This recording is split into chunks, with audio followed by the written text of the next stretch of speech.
സോദ ഇന്ന് കുഞ്ഞുള്ളി വെച്ചൊരു റെസിപ്പി നോക്കാം. ഒരു വ്യത്യസ്തമായ റെസിപ്പിയാണ് തയ്യാറാക്കുന്നത്. അതിനുവേണ്ടി ഒരു 15 കുഞ്ഞുള്ളി എടുത്തിട്ടുണ്ട്. അപ്പോൾ ഇത് ഇച്ചിരി കുറച്ച് നല്ല വലുതാണ്. അതുകൊണ്ട് തന്നെ ചേർത്ത് കൊടുത്ത് ഒന്ന് ഇളക്കി കൊടുക്കാം. അതിനോട് ഇനി ഇതിലേക്ക് ഈ കുഞ്ഞുള്ളി ചേർത്ത് കൊടുക്കാം.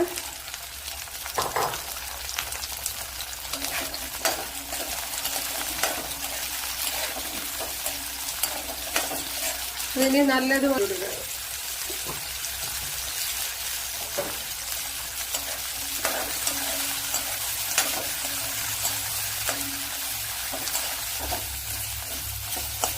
ഇതിലേക്ക് ഇനി 2 ടേബിൾ സ്പൂൺ മല്ലിപ്പൊടി, 2 ടേബിൾ സ്പൂൺ എരിവില്ലാത്ത മുളക് പൊടി, 1/2 ടീസ്പൂൺ മഞ്ഞൾപ്പൊടി, അത് രണ്ടും കൂടെ ചേർത്ത് കൊടുക്കുക.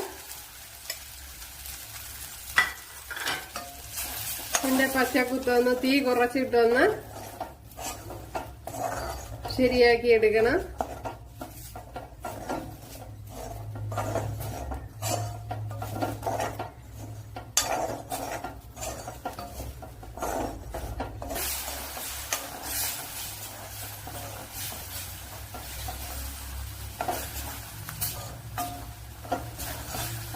ഇനി ശകലം കായപ്പൊടിയും ഉലുവപ്പൊടിയൊക്കെ ചേർത്തെടുത്ത് കുറച്ചുകൂടെ നല്ലതാണ്.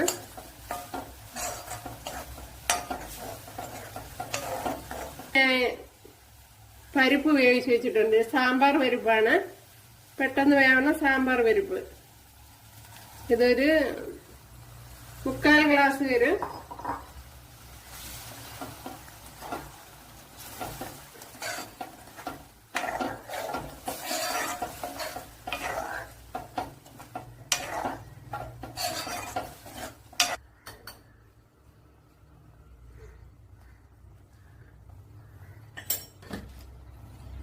ഒരു അടിപൊളി കറിയാണ്.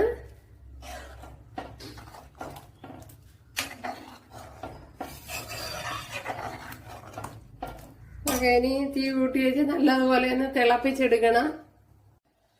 ഇപ്പോഴും കണ്ടല്ല നമ്മുടെ കറി. ഇതിലേക്ക് കുറച്ച് ഉലുവ ചേർത്ത് കൊടുക്കാം.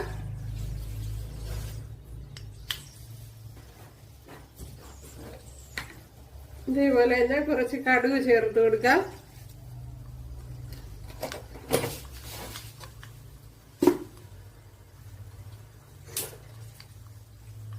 2-3 വറ്റൽമുളക് ഇട്ട് കൊടുക്കുക.